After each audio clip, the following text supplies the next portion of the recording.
Hello मेरे प्यारे दोस्तों, कैसे हैं आप सभी।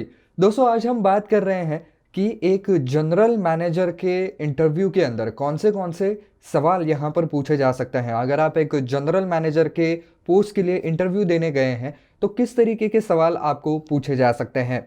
लेकिन दोस्तों, आगे बढ़ने से पहले अगर आप इस चैनल पर नए हैं, अब तक सब्सक्राइब नहीं किया है, तो दोस्तों ज़रूर चैनल को सब्सक्राइब कर दीजिए। साथ ही साथ दोस्तों, अगर आपको जनरल मैनेजर से रिलेटेड और भी वीडियो देखने हैं, यानी कि इनकी सैलरी कितनी होती है, इनके रिक्वायर्ड स्किल्स क्या होते हैं, साथ ही साथ इनकी ड्यूटीज़ क्या होती हैं, तो उसके लिए मैंने वीडियोस बना करके रखे हैं। आप ऊपर आई बटन पर क्लिक करके उन्हें भी देख सकते हैं।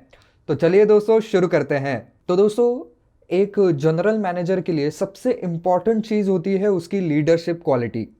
तो आपसे सवाल ये पूछा जा सकता है कि आप आपके लीडरशिप स्टाइल को किस तरीके से आंकते हैं, यानी कि आपकी लीडरशिप स्टाइल कैसी है, किस तरीके के आप लीडर हैं।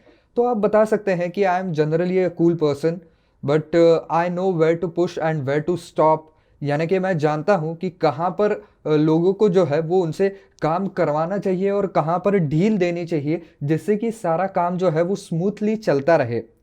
तो आप ये सारी चीज़ें उसके अंदर इनकॉर्पोरेट कर सकते हैं। अगर आपने पहले कहीं काम किया है तो वहाँ का एक्सपीरियंस भी आप बता सकते हैं कि किस तरीके से मैं सामने वाला जो एम्प्लॉय है उसका नेचर या उसका वर्किंग स्टाइल पहचान करके वहाँ पर अपनी लीडरशिप किस तरीके से करनी है ये वहाँ पर तय करता हूँ। अगर कोई ऐसा एम्प्लॉय है जो कि बिल्कुल काम अपना ठीक करता है, जो कि शांत है, तो उसके साथ बड़े ही शांति से और प्रेम भाव से बात की जाए।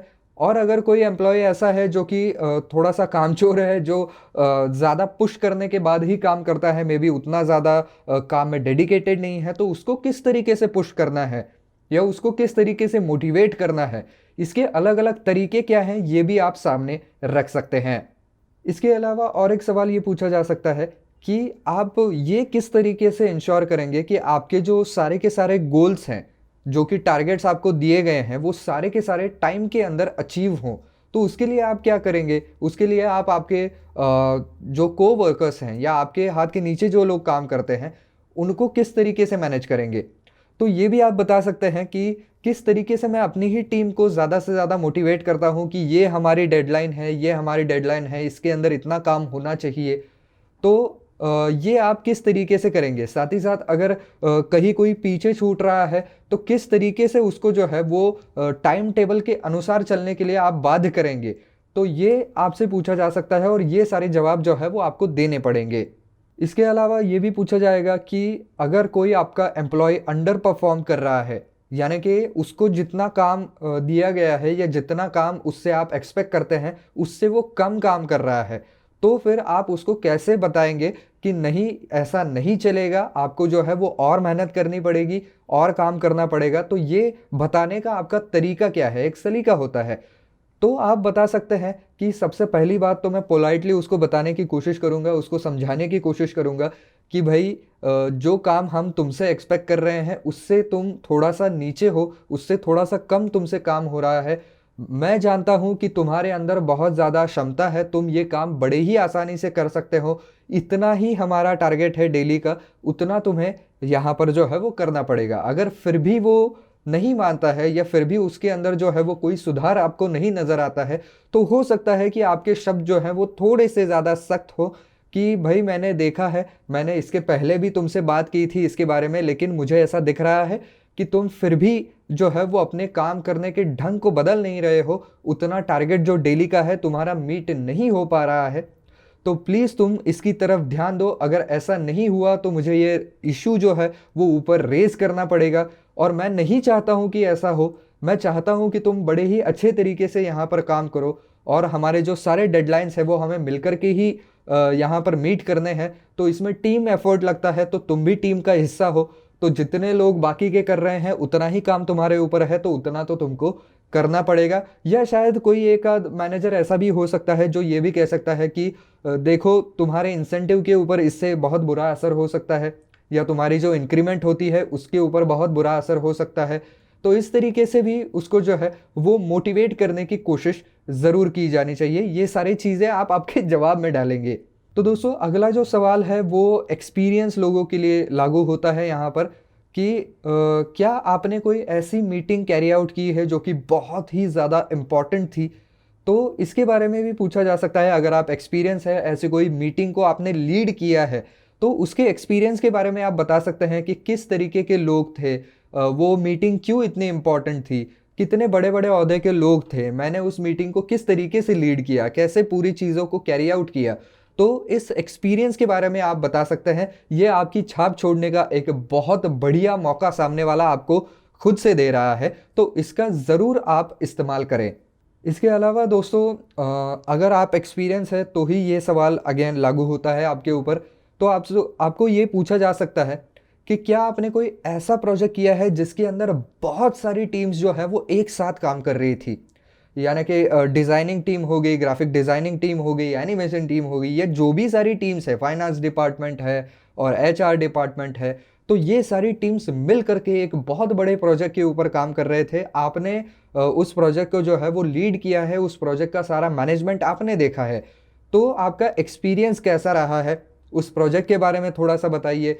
कौन से तरीके की अटकनें आपके सामने आई, कैसी कैसी अड़चनें आपके सामने आई, उसके ऊपर आपने कैसे वहाँ पर जो है वो सोल्यूशन निकाला, कैसे आप जो भी बाधाएं आई उनको पार करते हुए आगे निकले।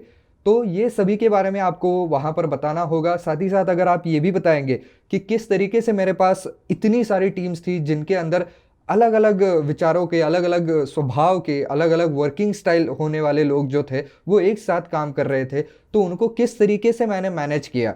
हो सकता है कि उनके बीच में कुछ कॉन्फ्लिक्ट्स भी हो गए हों, तो उन कॉन्फ्लिक्ट्स को कैसे मैनेज किया गया ये भी आप बता सकते हैं, जो कि आपके लिए बहुत एक बड़ा प्लस पॉइंट हो जाएगा। इसके अलावा एक पूरी तरीके से उल्टा ही सवाल भी आ सकता है, और वो सवाल ये है कि मान लीजिए आपके पास जो है वो बजट बहुत ही टाइट है, बहुत छोटे बजट के साथ आप चल रहे हैं, लेकिन प्रोजेक्ट तो आपको करना है। तो फिर आपको किस तरीके की बाधाएं आएंगी, किस तरीके से आप उसको टैकल करेंगे। तो ऑब्वियस सी बात है, जहाँ पर छोटा बजट होगा तो वहाँ पर आपको जो है वो ट्रायल एंड एरर बेसिस पे काम करना नहीं वहाँ पर मुनासिब होगा, या वहाँ पर हम कहें कि पॉसिबल नहीं होगा। क्योंकि ट्रायल एंड एरर बेसिस पे अगर आप करते रहेंगे तो एक तो वक्त भी ज़्यादा लगेगा, हो सकता है कि उसके अंदर रिसोर्सेज भी ज़्यादा लगे, जिसकी वजह से प्रोजेक्ट का ओवरऑल कॉस्ट बढ़ जाता है। तो ऐसे समय में जो है वो काफ़ी सारी अटकनें आपके सामने आ सकती हैं, तो उसका मुकाबला आप किस तरीके से करेंगे एक मैनेजर के तौर पर, तो ये जवाब जो है वो आपको देना होगा। इसके अलावा आपके एक बहुत ही सक्सेसफुल प्रोजेक्ट के बारे में भी पूछा जा सकता है। अगर आपने पहले कहीं काम किया है तो ये सवाल ज़रूर आएगा कि आपका सबसे सफल प्रोजेक्ट कौन सा रहा। तो आप किसी एक प्रोजेक्ट का जो है वो वहाँ पर नाम ले लेंगे कि ये प्रोजेक्ट मैंने किया था, ये मेरे ख्याल से बहुत ज़्यादा सफल रहा। तो ऑब्वियस सी बात है कि वो पूछेंगे कि क्यों ऐसा आप समझते हैं कि ये प्रोजेक्ट सफल क्यों रहा, इस प्रोजेक्ट के अंदर ऐसी कौन सी खास बात थी।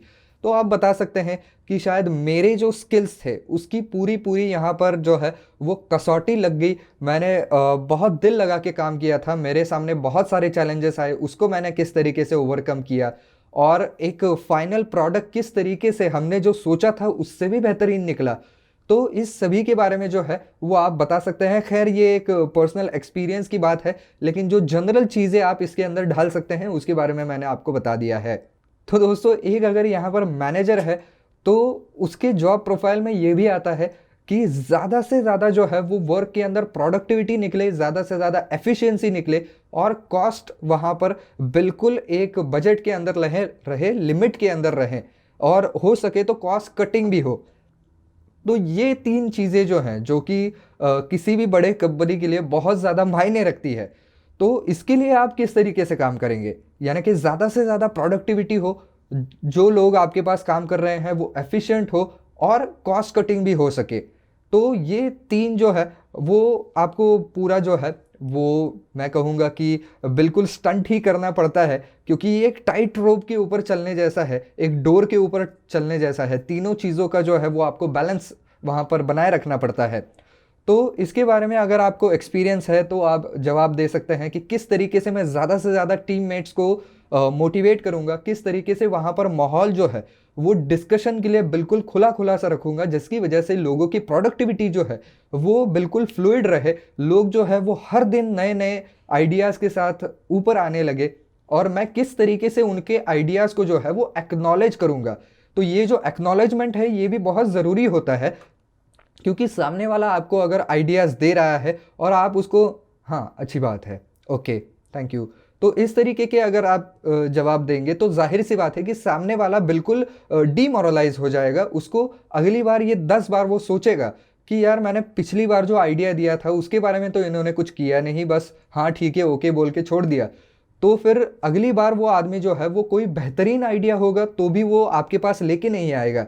तो किस तरीके से आप कम्युनिकेशन रखेंगे, किस तरीके से नए आइडियाज़ को आप वेलकम करेंगे, साथ ही साथ ज़्यादा से ज़्यादा प्रोडक्टिविटी के साथ साथ एफिशिएंसी को आप किस तरीके से अप टू द मार्क रखेंगे, कि किस तरीके से लोगों को जो है वो पर्सनल गोल्स देंगे, डेली गोल्स देंगे कि हाँ इतना होना चाहिए उतना होना चाहिए, जिसकी वजह से आपके जो काम करने वाले लोग हैं वो ज़्यादा से ज़्यादा एफिशिएंट बने रह सकते हैं। और साथ ही साथ आप कॉस्ट को कैसे लो रख सकते हैं। तो मे बी आप आपके टीम मेंबर्स को ही ये बता सकते हैं कि हमारा इतना इतना बजट है, लेकिन हमारा गोल ये होना चाहिए कि इसके जो है वो 10% कम पैसे में ही हमारा जो है वो प्रोजेक्ट कंप्लीट होना चाहिए, जिसकी वजह से आपके पास भी वो 10% का बफर जोन रहे कि अगर कोई ब्रिलियंट आइडिया आ रहा है लेकिन उसको स्लाइटली ज़्यादा पैसा लग रहा है तो उसको भी आप लगा करके जो है वो एक अच्छा प्रोडक्ट दे सकते हैं। लेकिन बताते वक्त ही अगर आपने थोड़ा सा और टाइट बजट बता दिया तो सोचने वाला आदमी भी उसी तरीके से सोचता है कि हाँ इतना ही पैसा है तो ये आइडिया प्रैक्टिकल है या नहीं। तो इस तरीके से जो है वो आप जवाब के अंदर ये सारे पॉइंट्स को जो है वो ढाल सकते हैं।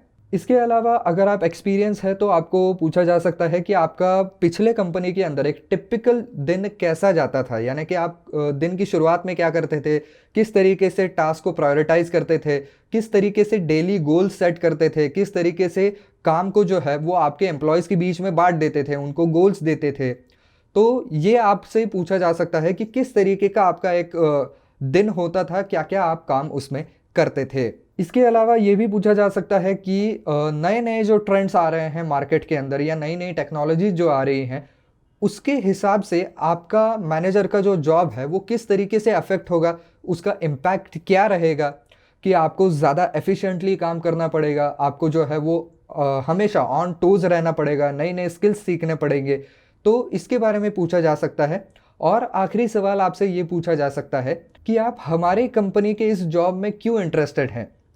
तो ये जॉब और आपका करियर गोल ये किस तरीके से मैच करता है या ये बिल्कुल मैच ही नहीं करता है। तो अगर आप बिल्कुल करियर ओरिएंटेड हैं तो आप ये बता सकते हैं कि ये जॉब जो है वो किस तरीके से मुझे मेरे पर्सनल गोल तक पहुंचा रहा है, कि किस तरीके से मैं जो है वो यहाँ पर और एक्सपीरियंस गेन करना चाहता हूँ और ज़्यादा नॉलेज गेन करना चाहता हूँ, और ये रोल या ये जॉब मेरे लिए किस तरीके से फ़ायदेमंद है और साथ ही साथ आपकी कंपनी के लिए क्यों फ़ायदेमंद है।